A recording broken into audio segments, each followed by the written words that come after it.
Purity prepares the soul for love, and love confirms the soul in purity. Having a pure heart is choosing to focus on the bright side while recognizing the existence of darkness. वनवास के दौरान पांडवों ने दौम्य और लोमश ऋषि के साथ ऋषि च्यवन के आश्रम का दौरा किया।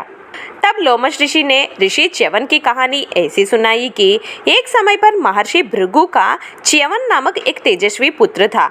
वह बहुत समय तक वृक्ष के समान निश्चल स्थिति में एक सरोवर के तट पर तपस्या करने लगा, जिसके कारण उनके चारों ओर चींटियों ने मिट्टी से बिल बना लिया। एक दिन राजा शर्याती के पुत्री राजकुमारी सुकन्या उस सरोवर में जल क्रीड़ा करने आई, जिसके तट पर ऋषि च्यवन तपस्या कर रहे थे। सहेलियों के साथ वहां घूमते हुए राजकुमारी ने मिट्टी के बिल के छिद्र में से च्यवन की चमकती हुई आंखों को देखा। ऋषि की उपस्थिति के बारे में अनजान राजकुमारी सुकन्या चमकने वाली चीज के बारे में जानने के कुतूहल से एक लकड़ी से छिद्र को छेद दिया, जिससे च्यवन के आंख को चोट लगी और खून बहने लगा। ऋषि च्यवन ने क्रोध में आकर राजा शर्याती की सेना का मल मूत्र बंद होने का श्राप दिया। इससे सेना को बड़ा कष्ट हुआ। राजा शर्याती ने ये बात जानकर सुकन्या के कारण अंधे हुए ऋषि च्यवन का बिना किसी सोच से सुकन्या से विवाह किया। इससे प्रसन्न होकर ऋषि च्यवन ने राजा शर्याती के सेना को क्लेश मुक्त कर दिया।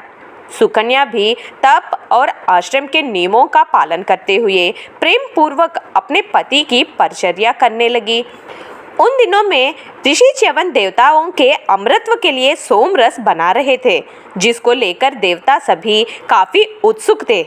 वह ये सोमरस आपस में बांटने के लिए तैयार थे, लेकिन उसमें अश्विनी कुमारों को वह हिस्सा नहीं देना चाहते थे, क्योंकि अश्विनी कुमार सिर्फ वैद्य है।